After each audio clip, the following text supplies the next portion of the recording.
Rahim. Today's our lecture is related to generation of high direct voltages. तो अभी तक हम लोगों ने क्या चीज़ देखी थी, हम लोगों ने जो है वो generation of high impulse voltages के हवाले से डिटेल डिस्कशन की थी। उसके बाद जो है वो हम लोगों ने जो है वो generation of high alternating voltages के बारे में जो है वो लास्ट लेक्चर के अंदर जो है वो डिस्कशन की थी। तो आज का जो लेक्चर है वो हमारे पास जो है वो generation of high direct voltages के हवाले से है। तो there are numerous applications for high direct voltages in the laboratory such as insulation testing of cables or capacitors and for fundamental investigations in discharge physics and dielectric behavior।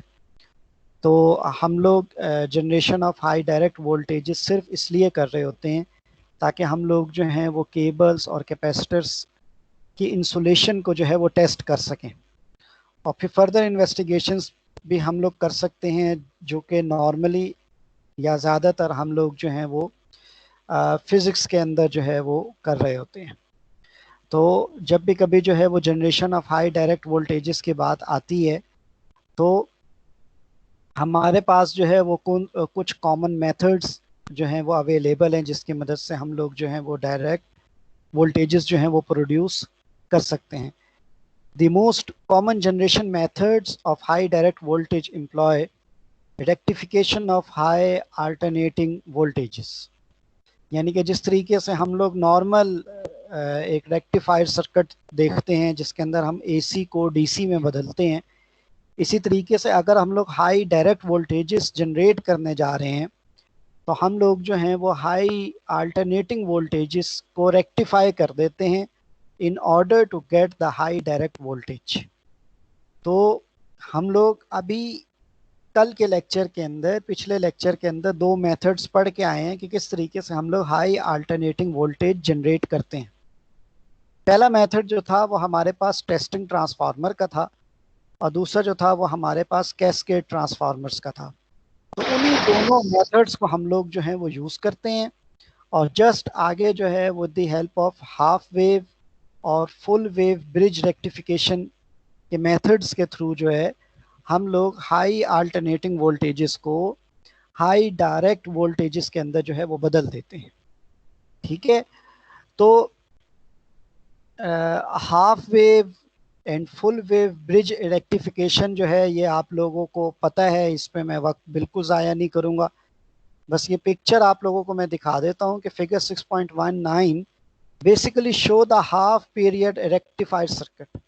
तो ये जो हमारे पास पोर्शन है, फर्स्ट हाफ पोर्शन है, it is basically the test transformer up to the point A B. It is the test transformer जिसकी मदद से हम लोग जो है हाई अल्टरनेटिंग वोल्टेज जो है वो ऑब्टेन कर सकते हैं। और उसके बाद हम लोगों ने क्या किया है कि हम लोगों ने सिंपल एक डायोड लगाया है और उसके साथ फिर हम लोगों ने जो है वो एक कैपेसिटर अटैच किया है। अब ये डायोड क्या कर रहा है, ये हाई वोल्टेज अल्टरनेटिंग जो आ रहे हैं उनको वो रेक्टिफायर कर रहा है। अब चूंकि एक डायोड है तो एक साइकिल जो है वो हमारे पास मूव फॉरवर्ड हो जाएगा और एक साइकिल जो है वो हमारे पास नलीफाई हो जाएगा। और जो कैपेसिटर का काम है वो बेसिकली क्या है कि वो जो हमारे पास डीसी प्रोड्यूस हुई है उसको फाइन ट्यून करना है। अब ये जो है वो सी के ऊपर डिपेंड कर रहा होगा कि हम लोगों ने कितने अपने डायरेक्ट वोल्टेजेस को जो है वो फाइन ट्यून करना है। क्योंकि अगर हम लोग, और उसके आगे जो है वो हमारे पास आर एल लगा हुआ है। R L is basically the load register. इसको आप लोग जो हैं वो चाहे जो है वो इंसुलेशन के मानों में ले लें। ठीक है, तो डेफिनेटली यहाँ पे हमने इंसुलेशन को चेक करना है हाई डायरेक्ट वोल्टेज सप्लाई करके। तो are L is basically representing the क्या कहेंगे इसे, इंसुलेशन को जो है वो रिप्रेजेंट कर रहा है। तो अब हाफ वेव के अंदर जो वेव फॉर्म बन रही होती है वो इस शेप की होती है। ठीक है, तो हमारे पास नॉर्मली जो है वो हाई वोल्टेज एसी जो है वो इस फॉर्म के अंदर जो है वो प्रोड्यूस हुई। एक डायोड ने क्या किया कि इसके एक साइकिल को जो है वो नलीफाई कर दिया, जो कि फिगर 6.20 पार्ट ए के अंदर डॉटेड पोर्शन से जो है वो नजर आ रहा है हमें। ठीक है, और दोनों पॉजिटिव पीक्स जो हैं वो हमारे पास सॉलिड लाइन के तहत जो है वो रिप्रेजेंट हो रही हैं। अब कैपेसिटर क्या कर रहा होगा, कैपेसिटर जो है वो इसको चार्ज कर रहा होगा, तो आप डेफिनेटली कैपेसिटर के ऊपर बेस करेगा कि उसने कितना रिपल जो है वो प्रोड्यूस करना है। ठीक है, तो अब ये जो रिपल फैक्टर होता है इसी को ही हम लोगों की कोशिश होती है कि नलीफाई किया जाए, लेकिन फिर भी कुछ ना कुछ अमाउंट में जो है वो अ, थोड़ा सा वोल्टेज जो है वो हमें कम ऑब्टेन होता है। तो इसके लिए जो है वो हम लोग सिंपल जो है वो कैपेसिटर की डिज़ाइनिंग जो है वो करते हैं। बेसिक इलेक्ट्रॉनिक्स के अंदर आप लोग जो है वो ये सारी चीज़ें पढ़ के आए हुए हैं। अब इसी रिपल फैक्टर को कम करने का एक तरीका ये होता है कि हम लोग जो है वो फुल वेव ब्रिज रेक्टिफिकेशन जो है वो यूज़ करें। तो फुल वेव ब्रिज रेक्टिफिकेशन का एक सर्किट आपने इस शेप के अंदर जो है वो पढ़ा हुआ है, फुल पीरियड रेक्टिफिकेशन। तो यहाँ पे हमारे पास जो है वो दो डायोड्स हैं और पीछे जो है वो उसी तरीके से हमारे पास जो है वो सिंगल टेस्ट ट्रांसफार्मर जो है वो शो हो रहा है। ठीक है, तो यहाँ से जो है वो हम लोग जो है वो पॉजिटिव और नेगेटिव पीक दोनों को जो है वो हम लोग यूनिडायरेक्शनल कर लेते हैं। और उसके बाद ये कैपेसिटर जो हमारे पास लगा है ये रिपल फैक्टर को रेगुलेट करने के लिए जो है वो लगा दिया है, ताकि हम लोग कम से कम रिपल जो है वो ऑब्टेन कर सकें। तो फिगर 6.210 के अंदर जो है वो हमारे पास जो है वो डीसी की कुछ ना कुछ शेप जो है वो नज़र आ रही है कि ये स्टार्ट हुआ, फिर थोड़ी सी पीक है, फिर ये नेक्स्ट पीक तक है, फिर थोड़ा सा आगे है। लेकिन इसके अंदर ये है कि हमें यूनिफॉर्म डीसी जो है वो ऑब्टेन नहीं हो रहा। तो अब इसका हल जो है वो कैसे निकालना चाहिए। अब हम लोग जो है वो रेक्टिफिकेशन की मदद से एसी को डीसी में तो बदल सकते हैं, लेकिन रिपल्स का प्रॉब्लम आ रहा है हमारे पास। तो अब इस रिपल्स के प्रॉब्लम को हम लोगों ने जो है वो किस तरीके से हल किया, with the help of voltage doubler circuit. तो वोल्टेज डबलर सर्किट जो है ये भी आप लोगों ने जो है वो फिजिक्स के अंदर या फिर जो है वो बेसिक इलेक्ट्रॉनिक्स के अंदर या फिर पावर इलेक्ट्रॉनिक्स के अंदर जो है वो पढ़ा हुआ है। लेकिन खैर, हमारा पॉइंट ऑफ कंसर्न जो है हमारे जो generation of high direct voltages है इसके अंदर जो बेस बनती है वो वोल्टेज डबलर सर्किट से बनती है, और इसी को फिर मॉडिफाई किया है मुख्तलिफ साइंटिस्ट ने, और हर साइंटिस्ट ने अपने अपने नाम से जो है वो voltage doubler, voltage tripler, voltage quadrupler circuits जो हैं वो हम लोगों को प्रपोज किए हैं up to the n stages तक।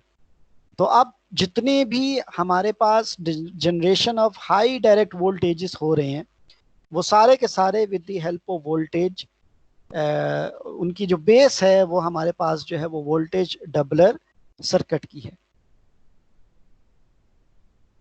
तो सबसे पहले तो वो ये बता रहा है कि what are the limitation of the half and the full period rectification.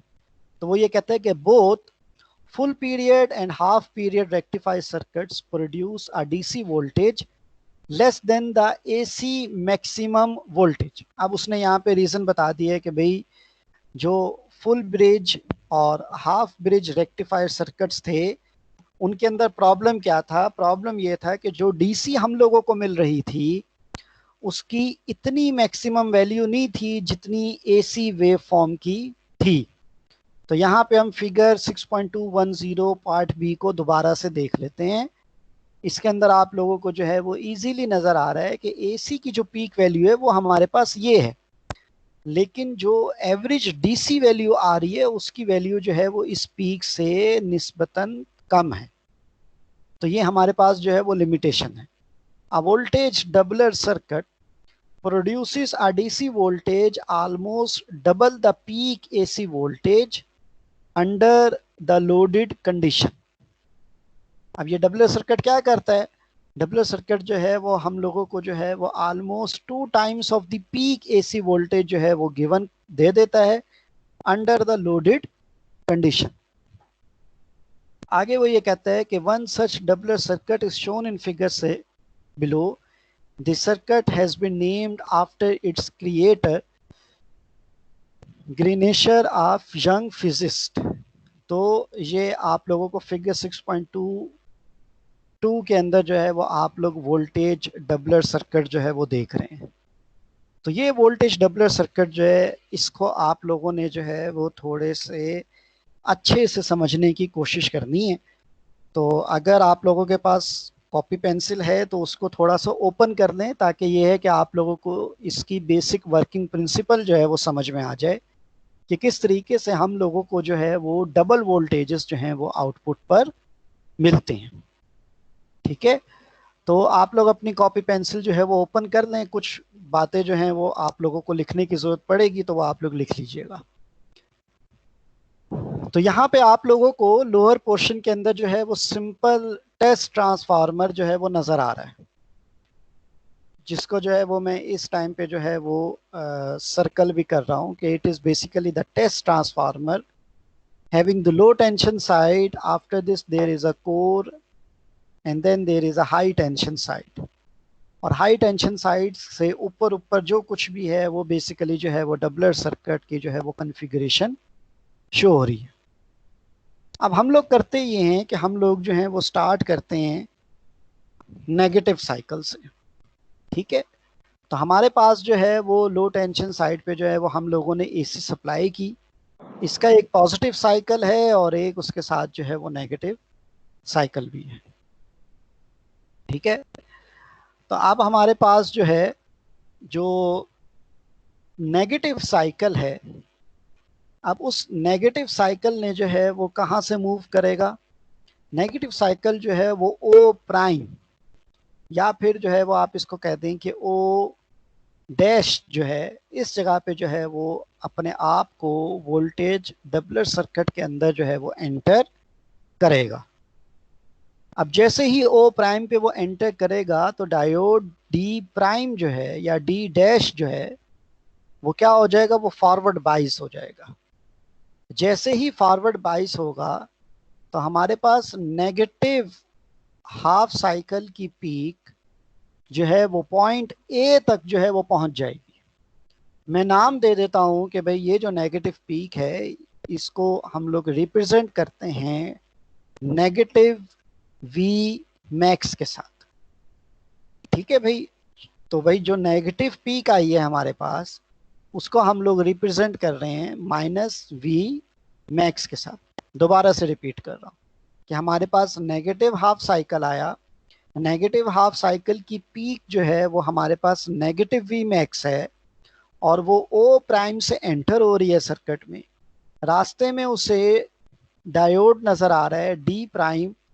जैसे ही नेगेटिव साइकिल आ रहा है डी प्राइम अपने आप को फॉरवर्ड बाइस करेगा, और जैसे ही ये फॉरवर्ड बाइस होगा तो वो नेगेटिव पीक जो है वो हमारे पास कहाँ पे पहुंच जाएगी? पॉइंट ए के ऊपर पहुंच जाएगा। ठीक है भाई, तो अब यहाँ पे क्या है भाई? अब यहाँ पे ये है कि भाई इनिशियली पॉइंट ए के ऊपर जो था वो हमारे पास जीरो पोटेंशियल था। ठीक है, अब आप एज्यूम करें कि भाई इनिशियल कंडीशन के ऊपर किसी किस्म की पॉजिटिव पीक नहीं थी, किसी किस्म की नेगेटिव पीक नहीं थी। तो जब कुछ भी नहीं था तो पॉइंट ए के ऊपर जो था वो क्या था? पोटेंशियल जीरो था। और अब क्या हो गया?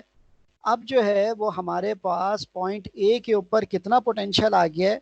माइनस वी मैक्स का पोटेंशियल आ गया।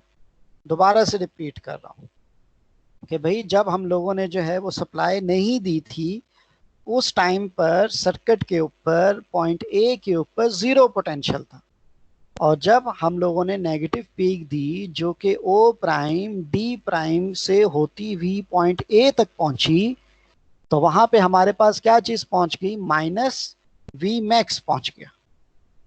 ठीक है भाई, माइनस वी मैक्स आ गया। अब कैपेसिटर की खसूसियत क्या है?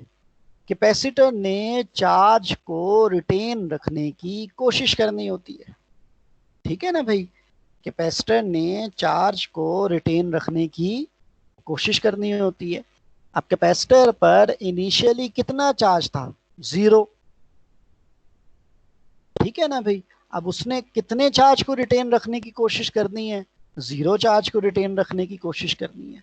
लेकिन अब ऊपर से क्या आ रहा है? माइनस वी मैक्स, यानी कि कैपेसिटर की अपर प्लेट के ऊपर क्या चीज आ गई हमारे पास? Minus V max.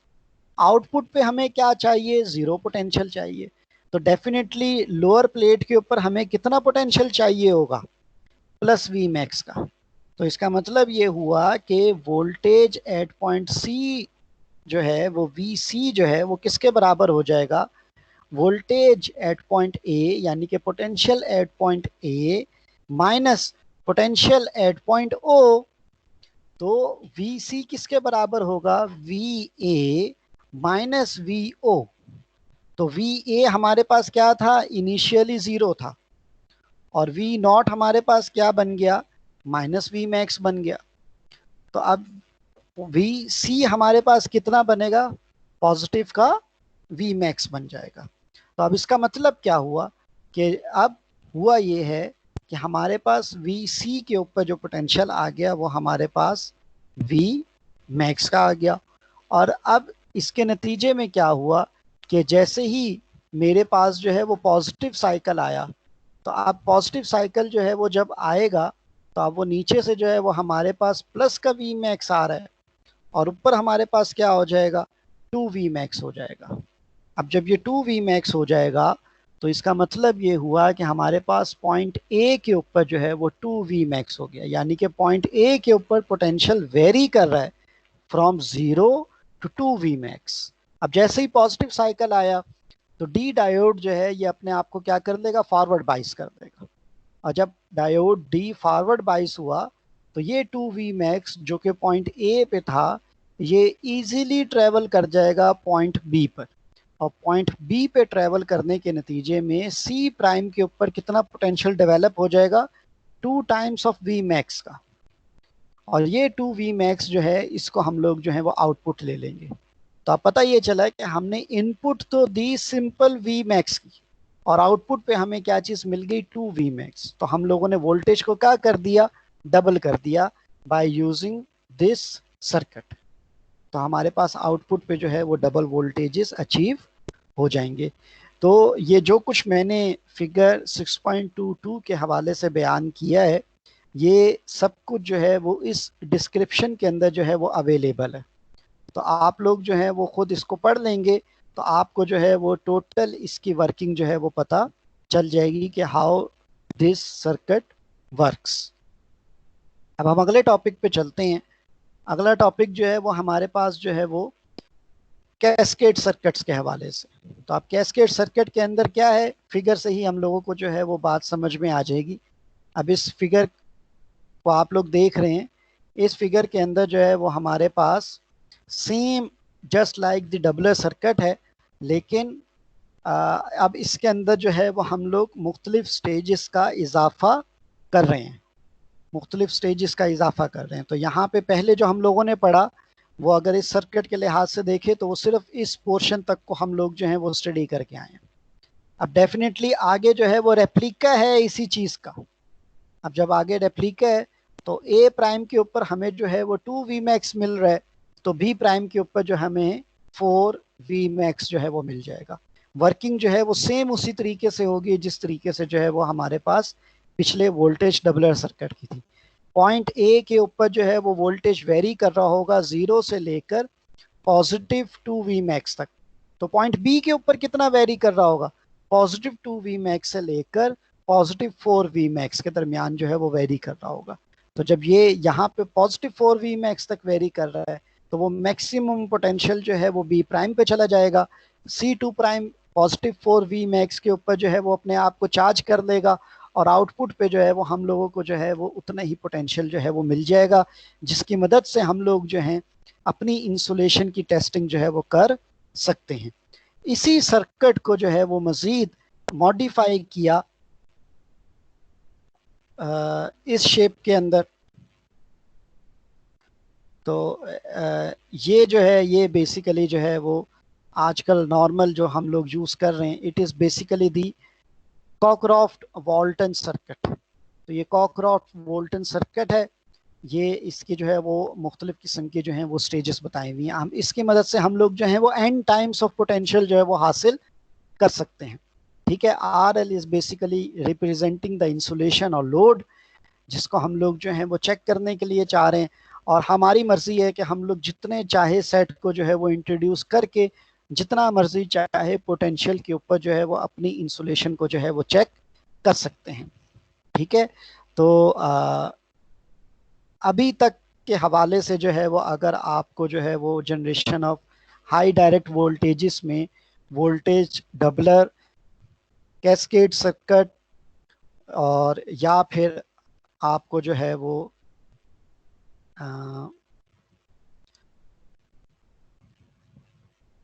ये कॉकरॉफ वोल्टन सर्किट के हवाले से कोई कंफ्यूजन हो, कोई क्वेश्चन हो तो आप पूछ लें। तो इसके बाद फिर हम लोग जो हैं वो फिर नेक्स्ट टॉपिक की तरफ जो है वो बढ़ते हैं। लेकिन ये है कि 1 बाय 1 क्वेश्चंस कीजिएगा काइंडली। सर ये जो कोकरोव वॉल्टन सर्किट है सर, इसकी जी जी, कॉस्ट तो काफी कम ही होगी ना, क्योंकि इसमें बस डायोड और कैपेसिटर वगैरह ही यूज हो। डेफिनेटली कॉस्ट कम होगी क्योंकि इलेक्ट्रॉनिक्स इन्वॉल्व है। डायोड्स की कितनी कीमत होती है भाई ना होने, लेकिन पावर इलेक्ट्रॉनिक्स इन्वॉल्व हो यस रही है। सर।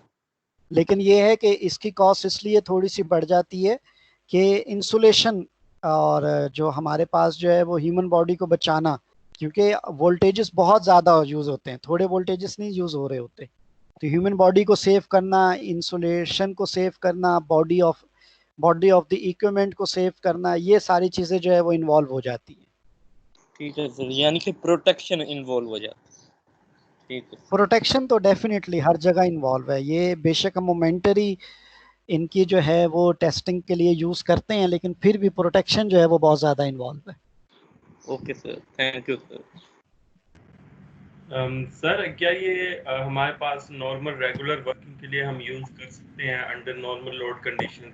हम एसी यूज करते हैं बिल्कुल लोड के लिए। बिल्कुल बिल्कुल बिल्कुल बिल्कुल कर सकते हैं, बिल्कुल कर सकते हैं।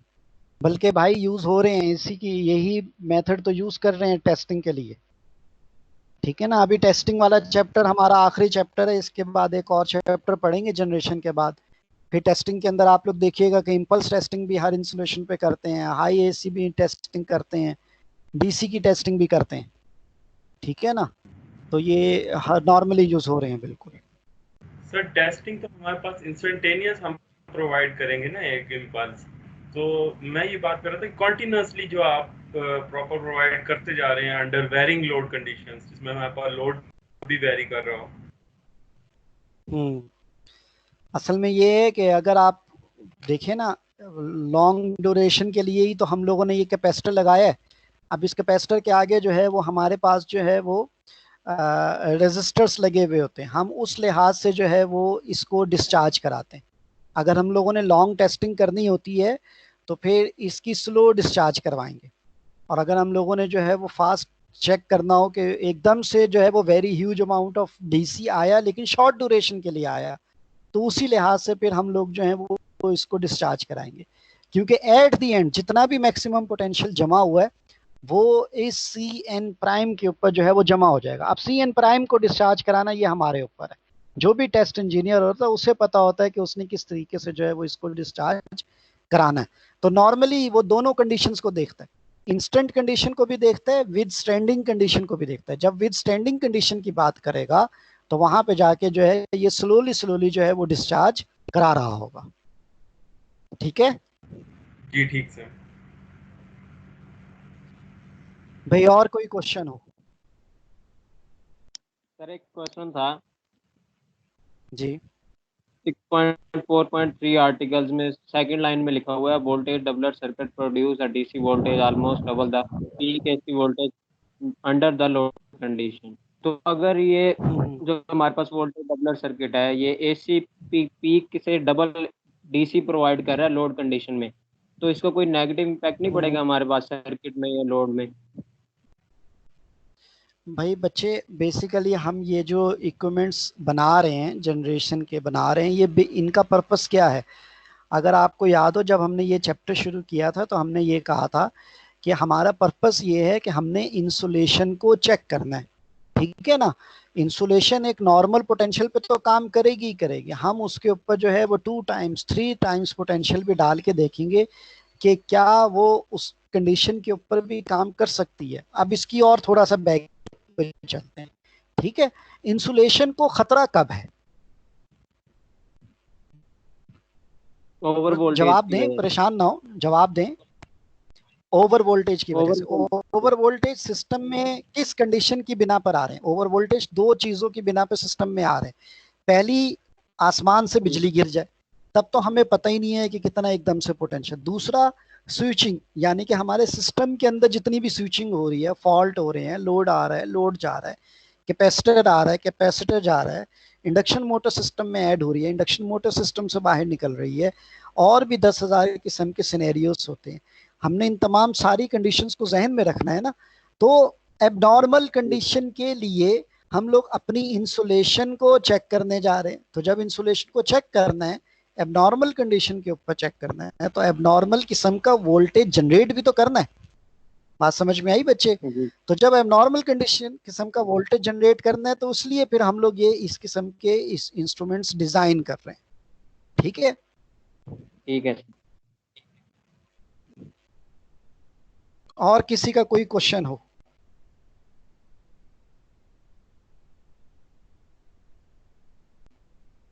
और किसी का कोई क्वेश्चन हो तो पूछ लें, इसके बाद फिर हम आगे चलते हैं।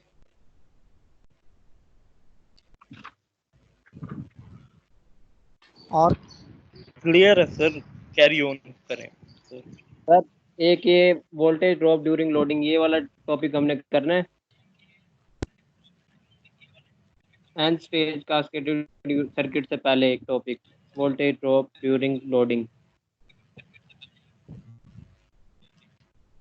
नहीं नहीं, वो छोड़ दें। जो मैं आपको यहाँ तस्वीर में दिखा रहा हूँ ना बच्चे, जो मैं आपको तस्वीर में दिखा रहा हूँ, आपने सिर्फ उसी पे फोकस करना है। ठीक है? फैसल बात कर रहे हो ना? जी जी सर। हाँ फैसल, ये जो आपको चीजें दिखाई जा रही हैं, आपने यही चीजें करनी है। ठीक है? ठीक है सर। चलें, अब हम लोग जो हैं वो इसी चैप्टर नंबर 6 के लास्ट टॉपिक पे चलते हैं। अच्छा, एक आगे बढ़ने से पहले जो है वो मैं आपको थोड़ा सा हिंट दे दूं कि अब हम लोगों को जो है वो ये कहा गया है कि आपने असाइनमेंट बेस्ड जो है वो एग्जाम होगा आप लोगों का। आप लोगों का असाइनमेंट बेस्ड जो है वो एग्जाम होगा। तो जब असाइनमेंट बेस्ड एग्जाम होगा तो आप लोगों को सवाल जो है वो सीधा सीधा से नहीं पूछा जाएगा, जैसे आप लोगों से मिड में क्वेश्चंस किए गए थे। ठीक है? तो आप लोगों को जो है वो ये सवाल किया जा सकता है आज के टॉपिक से रिलेटेड। अगर मैं आप लोगों को कहूँ कि draw the Cockcroft voltage circuit for the 6 stage in order to obtain the 6 times the input voltage।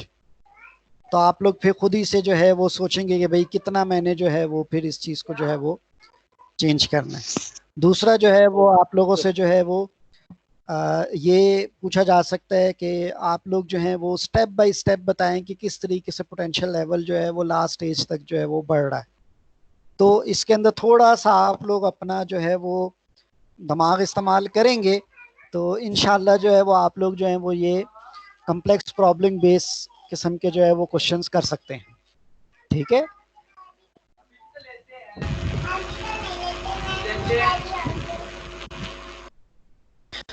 तो अब हम लोग जो है वो नेक्स्ट टॉपिक की तरफ चलते हैं। तो ये हमारा जो है वो इस चैप्टर का लास्ट टॉपिक है, वेन डी ग्राफ जनरेटर। ठीक है? तो ये वेन डी ग्राफ जनरेटर जो है ये भी बहुत ज़्यादा जो है वो हम लोग जो है वो इस्तेमाल कर रहे हैं in order to generate the high potential. ठीक है? One of the successful attempt to obtain a very high potential was that of Van de graph.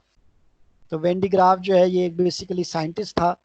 इसने जो है वो बेसिकली जो है वो एक स्कूल एक्सपेरिमेंट्स को ऑब्जर्व करते हुए एक जनरेटर जो है वो डेवलप किया।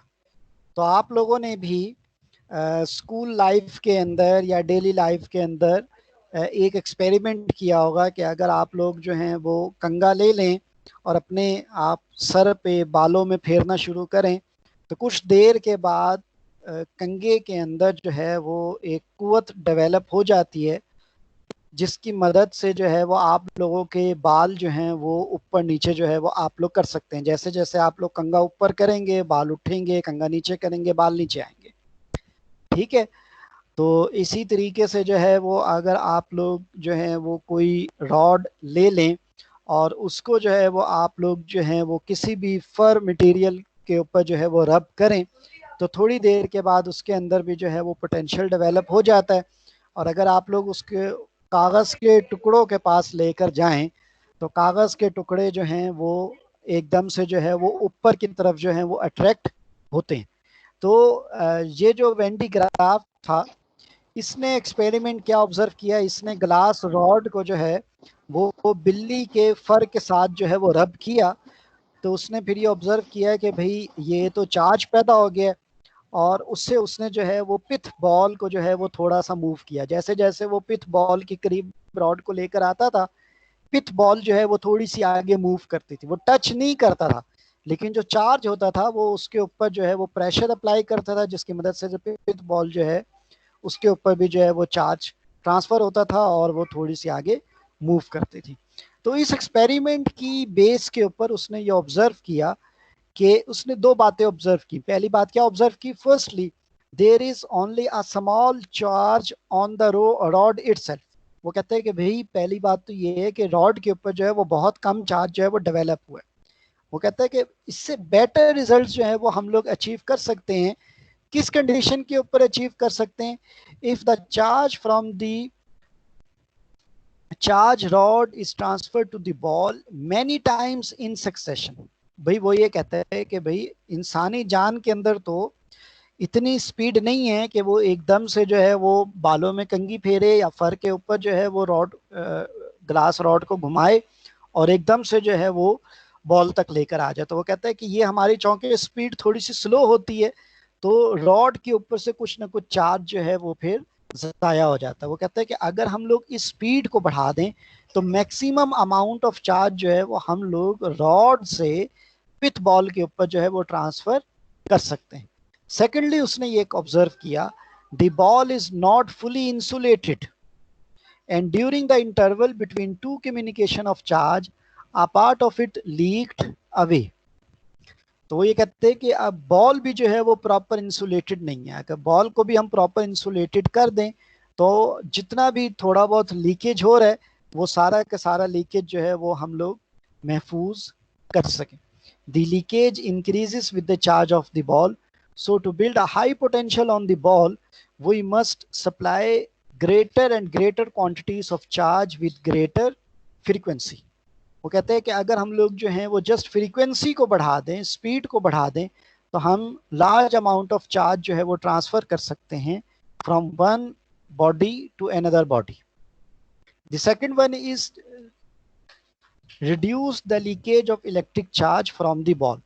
अब जो सेकंड बॉडी है या बॉल है उसके ऊपर से जो है वो हम लोग लीकेज ऑफ द चार्ज जो है उसको भी रिड्यूस किया जा सकता है। अब वो लीकेज कैसे रिड्यूस किया जा सकता है, leakage of charge can be reduced by increasing of size of the ball. अगर हम लोग जो है वो साइज ऑफ द बॉल को जो है वो एनहांस कर दें तो फिर हम लोग जो है वो लीकेज ऑफ चार्ज जो है वो कम से कम कर सकते हैं। And making the surface as smooth as possible without irregularities and projections on its surface. अब वो जिस बॉल के ऊपर हम लोग चार्ज को ट्रांसफर कर रहे हैं उस पर किसी किस्म की इरेगुलरिटीज ना हो, यानी कि टोटल स्मूथ सरफेस जो है वो हो वहां पे मौजूद हो। सेकेंडली प्रोजेक्शन, प्रोजेक्शंस का मतलब ये होता है कि कभी कभी जो है वो सरफेस तो स्मूथ होती है लेकिन जब पोटेंशियल अप्लाई होता है तो उसके ऊपर का मेटल जो है वो रफ हो जाता है और उसके ऊपर जो है वो ग्रेन्स नुमा की चीजें जो है वो अपेयर होना शुरू हो जाती है। तब आगे वो ये कहता है, when the graph electrostatic generator is built based upon above observations. तो वेन डी ग्राफ ने जो है वो इन दो चीजों को सामने रखते हुए जनरेटर जो है वो बनाया। तो अब ये जो फिगर है, फिगर 6.27, इसके अंदर हमें जो है वो सिंपल असेंबली जो है वो नजर आ रही है वेन डी ग्राफ जनरेटर की।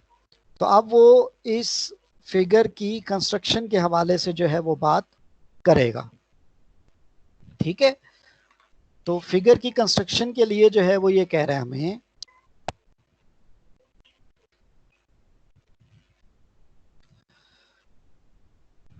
an insulated belt is run over two pulleys 1 and 2। अब यानी कि हमारे पास ये जो पुली 1 है और उसके बाद हमारे पास जो पुली 2 है, इसके ऊपर हमारे पास क्या चीज़ रन कर रही है, एक इंसुलेटेड बेल्ट रन कर रही है। ये पुली 1 है, ये पुली 2 है, और ये हमारे पास जो है वो एक इंसुलेटेड बेल्ट है जो कि इन दो पुलिस के दरमियान जो है वो रन कर रही है। ठीक है। The belt 3 is driven at a speed of 15 to 30 milliseconds by means of a motor connected to the lower pulley. अब ये जो बेल्ट की स्पीड है ये कितनी है भाई, हमारे पास 15 to 30 मिलीसेकंड्स की है, और इसकी स्पीड को रेगुलेट किसकी मदद से किया जा रहा है कि हम लोगों ने जो है वो एक मोटर अटैच की हुई है हाई वोल्टेज डीसी सोर्स के साथ, जो कि इसकी स्पीड को जो है वो रेगुलेट कर रहा है। Charge is spread into the insulating belt by means of a corona discharge point comprising of sharp needle. अब हम लोग क्या कर रहे हैं कि यहाँ पे एक जो मोटर लगी हुई है वो बेसिकली जो है वो क्या कर रही है, इस बेल्ट की स्पीड को रेगुलेट कर रही है, और एक हम लोगों ने जो है और मोटर अटैच की हुई है जो कि इस बेल्ट के ऊपर जो है वो चार्ज को स्प्रे कर रही है। ठीक है।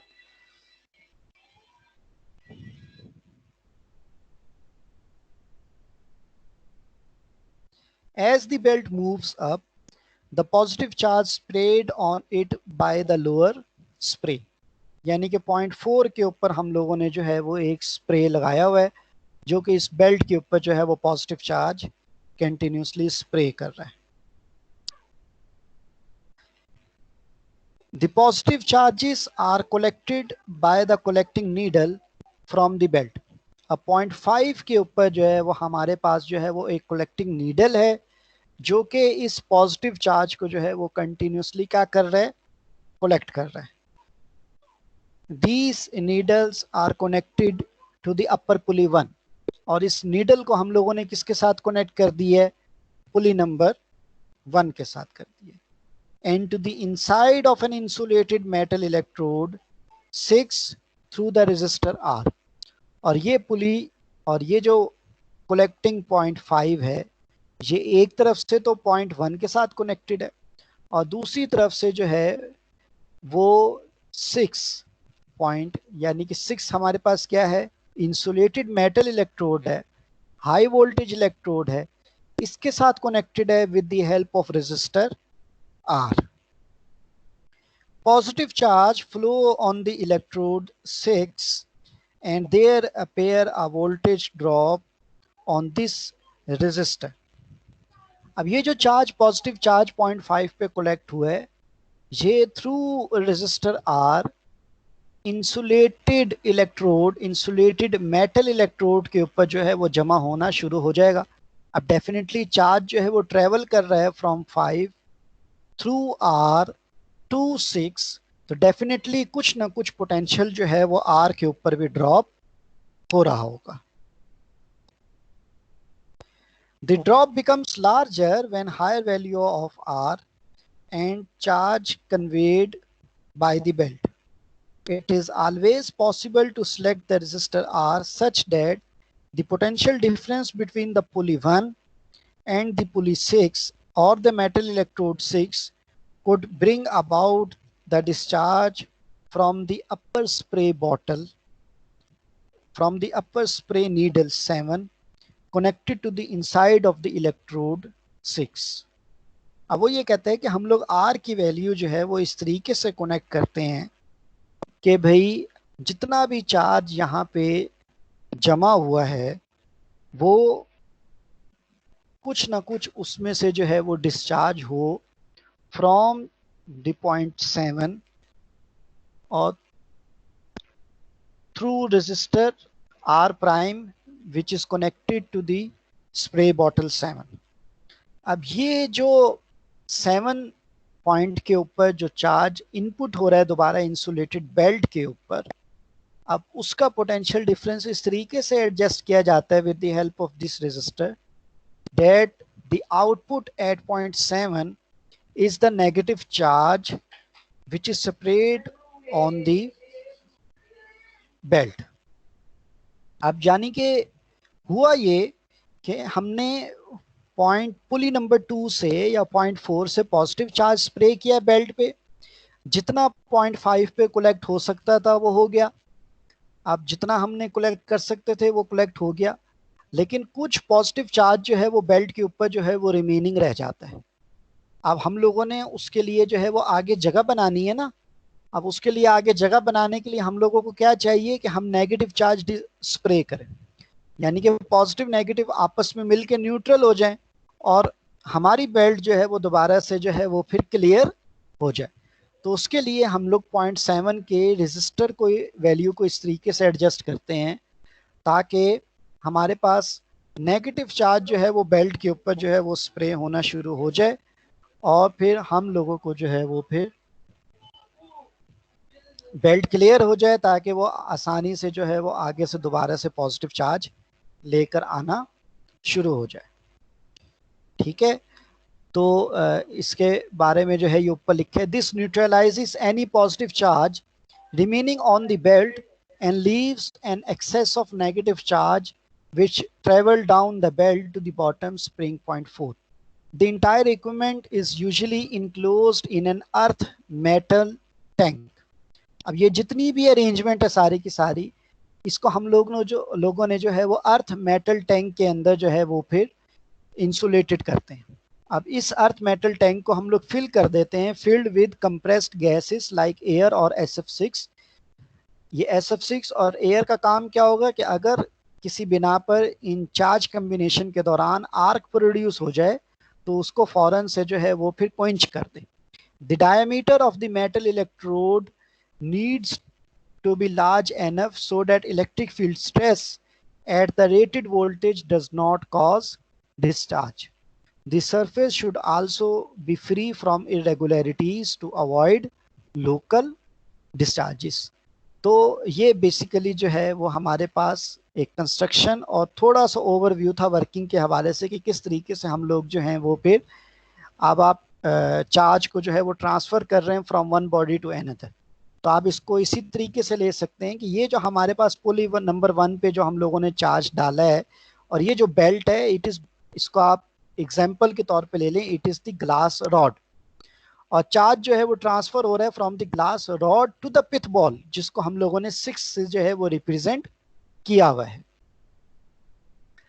The potential of the high voltage electrode with respect to earth at any instant is given by V which is equal to Q by C, where Q is the charge store and C is the capacitance of the electrode with respect to earth।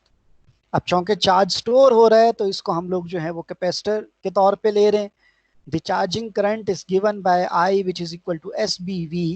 S is the charge density in the belt, कि कितना charge जो है एक belt जो है वो carry कर सकता है। B is the width or breadth of the belt in M and V is the velocity of the belt in meter per second। यानी कि जो हमारी फ्रीक्वेंसी की रिक्वायरमेंट है वो सारी की सारी रिक्वायरमेंट जो है वो हम इस तरीके से जो है वो कवर कर सकते हैं कि कितना चार्जिंग करंट जो है वो कैरी कर रहा है। So the rate of rise of voltage of the high voltage electrode will be given by this one। The rate of change of voltage is given by I by C। I की जगह हम लोगों ने जो है वो SBV put किया है divided by C। In practice dV by dt may reach a value of the order of 1 megavolt per second।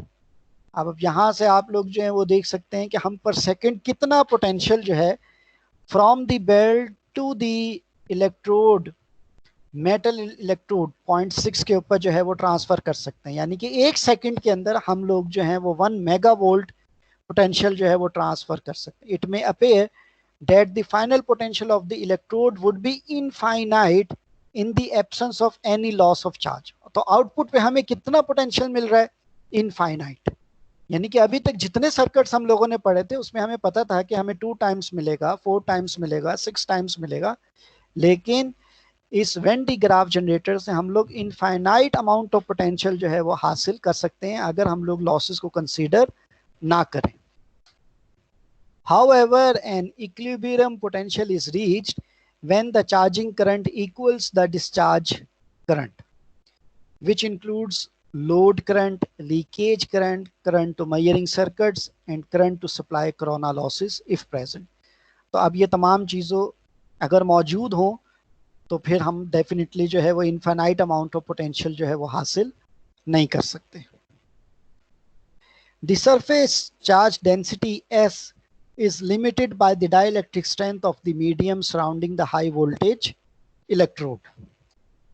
तो ये एक और लिमिटेशन बता रहा है कि भाई जो हमारे पास डाइलेक्ट्रिक स्ट्रेंथ है वो मीडियम के ऊपर जो है वो डिपेंड कर रही है. If the electric field on the belt is assumed to be normal and homogeneous, the field stress E on the belt is given by this relation. So S can be increased by having a medium of high breakdown strength. To summarize, Venn digraph generator are suitable for very high voltage and low current applications. The output voltage is ripple free and can be controlled by controlling the DC input voltage and the velocity of the belt. तो इसके साथ ही ये when digraph generator का topic और ये जो chapter था generation of high voltages इसका एंड होता है. अगर आपको इस टॉपिक से रिलेटेड कोई प्रॉब्लम है तो आप लोग जो है वो मुझसे पूछ सकते हैं. किसी को कोई इशू हो इस टॉपिक से रिलेटेड?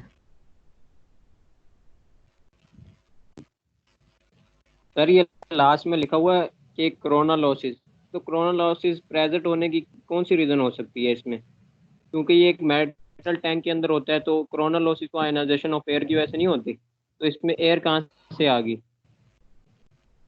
भाई इंसुलेटेड टैंक के अंदर हम लोगों ने जो है वो एयर या फिर SF6 गैस रखी हुई है ना, तो एयर मौजूद है.